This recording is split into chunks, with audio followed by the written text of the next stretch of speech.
11회차 공유해드린 무세금 올킬입니다. 함께하신 분들 모두 축하드립니다. 첫 번째 경기 우리카드 대 KB손해보험 분석 시작해보겠습니다. 우리카드는 최근 리그에서 가장 뜨거운 흐름을 타고 있는 팀이다. 직전 OK저축은행전 승리로 5연승을 완성하며 분위기를 최고조로 끌어올렸다. 아라우조와 알리의 외인 듀오는 공격 성공률과 결정력 모두 안정권에 올라있다. 아라우조는 고비마다 해결사 역할을 해주며 팀 공격의 중심축을 맡고 있다. 알리는 속공과 블로킹 가담에서 존재감을 높이며 공격 루트를 다변화시키고 있다. 김지한은 시즌 초반 부진을 딛고 다시 토종 에이스다운 모습을 되찾고 있다. 서브라인에서의 압박이 살아나면서 상대 리시브를 흔드는 장면도 잦아졌다. 세터 운영 역시 단조롭지 않아 중앙과 측면을 고르게 활용하고 있다. 홈 경기에서는 초반 흐름을 잡으면 쉽게 무너지지 않는 강점이 있다. 특히 세트 중반 이후 집중력과 수비 조직력이 확연히 좋아졌다. 봄 배구를 향한 동기부여가 분명해 선수단 에너지 레벨이 높다. 지금의 우리카드는 순위보다 경기력이 앞서는 팀이라 평가할 수 있다. KB손해보험은 직전 삼성화재전 승리로 분위기 반전에 성공했다. 비에나는 여전히 리그 최상급 외인으로 꾸준한 득점력을 유지 중이다. 임성진은 공격과 수비에서 안정감을 보이며 팀 밸런스를 지탱하고 있다. 나경봉 역시 기복은 있으나 경험을 바탕으로 중요한 순간 존재감을 보인다. 아시아쿼터 아밋은 아직 완성형은 아니지만 높이와 파워는 분명 위협적이다. KB손해보험은 기본 전력과 선수 구성만 놓고 보면 상위권 경쟁이 가능한 팀이다. 다만 경기마다 흐름이 크게 흔들리는 기복이 여전히 숙제로 남아있다. 특히 원정 경기에서는 초반 실점 이후 분위기 회복이 더딘 편이다. 리시브가 흔들릴 경우 공격 루트가 비에나 쪽으로 과도하게 몰린다. 이로 인해 블로킹에 읽히는 장면이 반복되며 범실이 늘어나는 경향이 있다. 최근 4경기 3승으로 성적은 나쁘지 않지만 내용면에서는 완성도가 부족하다. 상승세의 우리카드를 상대로는 초반 집중력이 무엇보다 중요하다. 두 팀 모두 16승 15패로 성적이 동일해 전력차는 크지 않다. 하지만 최근 흐름과 경기 에너지에서는 우리카드가 확실히 앞선다. 홈코트에서의 집중력과 세트 후반 운영 능력도 우리카드가 우위다. KB손해보험은 비에나 의존도가 높아지면 흐름이 단조로워질 수 있다. 우리카드가 초반 서브 압박으로 리시브를 흔든다면 주도권을 잡을 가능성이 크다. 접전이 예상되지만 흐름은 홈팀 쪽으로 기울 가능성이 높다. 두 번째 경기 현대건설 대 IBK기업은행 분석 시작해보겠습니다. 현대건설은 최근 리그에서 가장 안정적인 경기력을 유지하고 있다. 직전 도로공사전 승리로 5연승을 달리며 상승세가 확실하다. 카리는 고비마다 해결사 역할을 해주며 공격의 중심을 잡고 있다. 자스티스는 공격 성공률과 블로킹 가담에서 꾸준함을 보여준다. 양효진은 경험과 위치 선정으로 중앙에서 여전히 위력을 발휘한다. 김다인의 세트 운영은 공격 루트를 단조롭지 않게 만든다. 정지훈의 부상 이탈에도 전력 공백이 크게 느껴지지 않는다. 백업 자원들의 기여도가 높아 로테이션 운영이 안정적이다. 서브에서의 압박이 살아나며 상대 리시브를 흔드는 장면이 잦다. 세트 중반 이후 범실 관리가 잘 되는 점도 강점이다. 홈 경기에서는 흐름을 잡으면 쉽게 흔들리지 않는다. 현재 분위기와 완성도 모두 리그 최상위 수준이다. 기업은행은 직전 페퍼저축은행전 승리로 연패에서 벗어났다. 하지만 팀 상황은 여전히 녹록지 않다. 주전 리베로 임명욱의 시즌 아웃은 수비 조직에 큰 타격이다. 아시아쿼터 킹켈라의 이탈로 높이와 공격 옵션도 줄었다. 주포 빅토리아의 부상 변수는 경기 전까지 불안 요소다. 최정민과 전수민이 분전하고 있으나 무게감은 부족하다. 공격 전개가 단조로워질 경우 득점 루트가 쉽게 읽힌다. 리시브가 흔들리면 세터 운영도 제한을 받는다. 원정 경기에서는 초반 실점 이후 분위기 회복이 더디다. 조직력이 흔들리며 세트 후반 범실이 늘어나는 경향이 있다. 전체적인 팀 에너지가 시즌 초반보다 떨어진 모습이다. 강팀을 상대로는 버티는 힘이 부족한 흐름이다.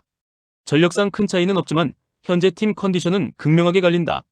현대건설은 연승 흐름 속에서 조직력이 완성 단계에 가깝다. 기업은행은 부상 이탈로 인해 전력 누수가 크다.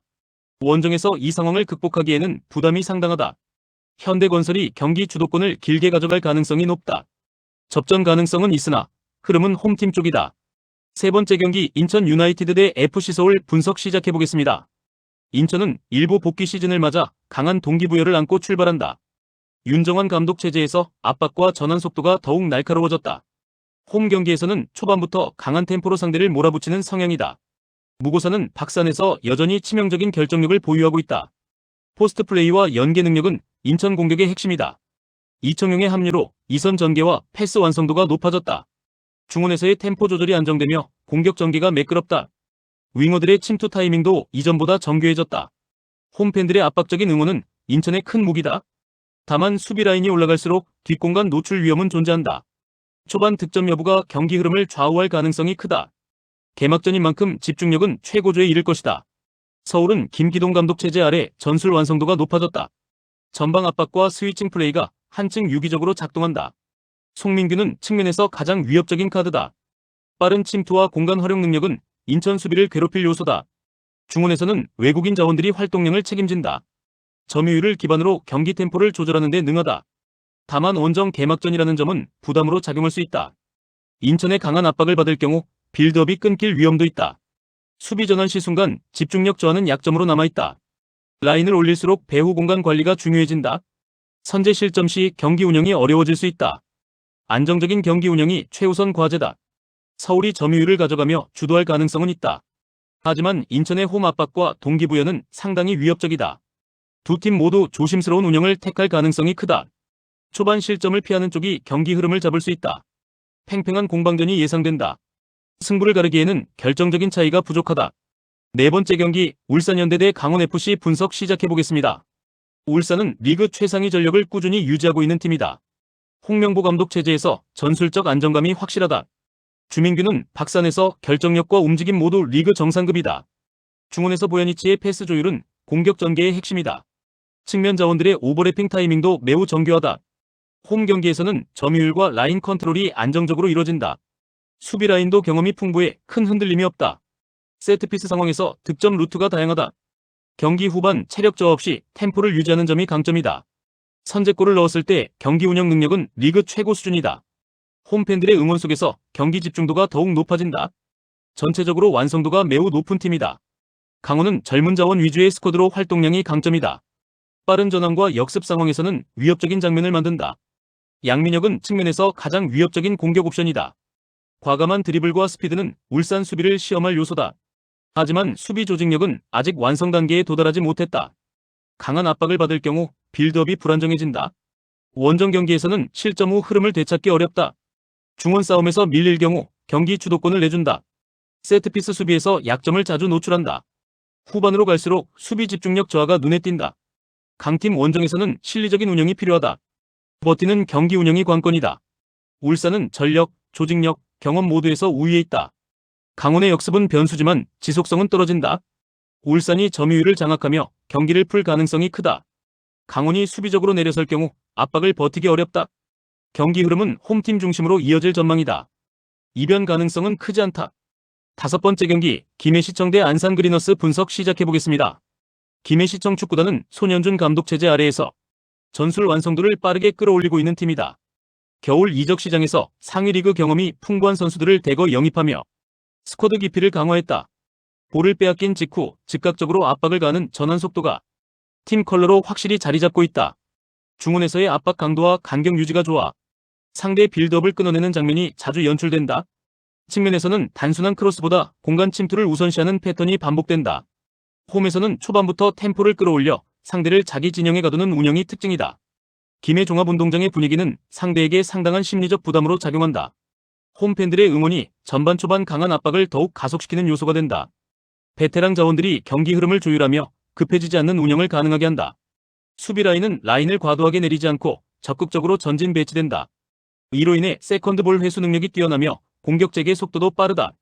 전체적으로 홈에서는 강한 압박과 집중력을 바탕으로 주도권을 쥐는 팀이다. 안산 그리너스 FC는 최문식 감독 부임 이후 체질 개선에 초점을 맞춘 팀이다. 고연봉 베테랑을 정리하고 젊은 자원 중심의 스쿼드를 구성했다. 전방부터 촘촘하게 압박을 가하며 활동량으로 승부를 보는 색깔이 뚜렷하다. 선수 간 스위칭 플레이를 통해 수비 간격을 흔드는 움직임이 자주 나온다. 중앙보다는 빠른 전진 패스를 활용한 직선적인 공격 전개를 선호한다. 원정 경기에서도 수비적으로만 물러서지 않는 점은 분명한 장점이다. 다만 압박이 풀릴 경우 수비 간격이 벌어지는 약점도 함께 노출된다. 경기 초반 실점이 나올 경우 흐름을 되찾는 데 시간이 걸리는 편이다. 젊은 선수들이 많아 경기 템포 변화에 따라 기복이 발생할 수 있다. 원정 환경에서는 집중력 유지가 승부의 핵심 요소가 된다. 라인을 과도하게 올릴 경우 뒷공간 관리가 불안해질 수 있다. 결국 원정에서는 조직력과 집중력을 얼마나 유지하느냐가 관건이다. 김해는 홈에서 강한 압박과 분위기를 앞세워 주도권을 잡으려 할 가능성이 크다. 안산은 경험과 활동량을 바탕으로 김해의 초반 기세를 흡수하려 할 것이다. 김해의 압박이 성공하면 경기 흐름은 홈팀 쪽으로 빠르게 기울 수 있다. 반대로 안산이 전진 패스와 침투로 압박을 벗겨낸다면 흐름은 팽팽해진다. 양팀 모두 개막전 부담이 있어 결정적인 장면에서 신중한 선택이 예상된다. 전체적으로 치열한 중원 싸움 속에서 쉽게 승부가 갈리지 않는 흐름이다. 6번째 경기 김천 상무 대 포항 스틸러스 분석 시작해보겠습니다. 김천은 조직력과 활동량을 바탕으로 한 팀 컬러가 확실하다. 군팀 특성상 체력적인 부분에서는 리그 상위권이다. 중원 압박이 강해 상대 전개를 끊어내는 능력이 좋다. 홈 경기에서는 초반부터 강하게 몰아붙이는 경향이 있다. 측면 수비 가담이 좋아 수비 밸런스가 안정적이다. 다만 공격 전개에서 창의성은 다소 부족하다. 결정적인 찬스를 살리지 못하는 장면이 종종 나온다. 선제 득점 이후에는 수비 집중력이 매우 올라간다. 세트피스에서의 득점 비중이 높은 편이다. 경기 템포를 빠르게 가져가려는 성향이 강하다. 홈에서 강팀 상대로도 쉽게 무너지지 않는다. 끈질긴 경기 운영이 장점이다. 포항은 기술적 완성도가 높은 팀이다. 중원에서의 패스 플레이와 탈압박 능력이 뛰어나다. 제카는 박산에서 해결 능력을 보여주는 자원이다. 측면 공격의 스피드와 연계 플레이도 위협적이다. 점유율을 유지하며 경기를 풀어가는 데 능하다. 하지만 강한 압박을 받으면 실수가 나오는 편이다. 원정 경기에서는 수비 집중력이 다소 떨어진다. 김천의 활동량에 고전할 가능성도 존재한다. 라인 간격이 벌어질 경우 역습을 허용할 수 있다. 후반 체력 싸움에서 밀릴 가능성도 변수다. 그래도 경기 운영 경험은 풍부하다. 쉽게 무너질 팀은 아니다. 김천은 활동량과 압박으로 경기를 어렵게 만들 것이다. 포항은 기술력으로 이를 풀어내려 할 가능성이 크다. 서로의 강점이 뚜렷해 팽팽한 흐름이 예상된다. 선제골 여부가 경기 양상을 크게 좌우한다. 한쪽이 크게 앞서기보다는 접전 가능성이 높다. 승부를 가르기 쉽지 않은 매치업이다.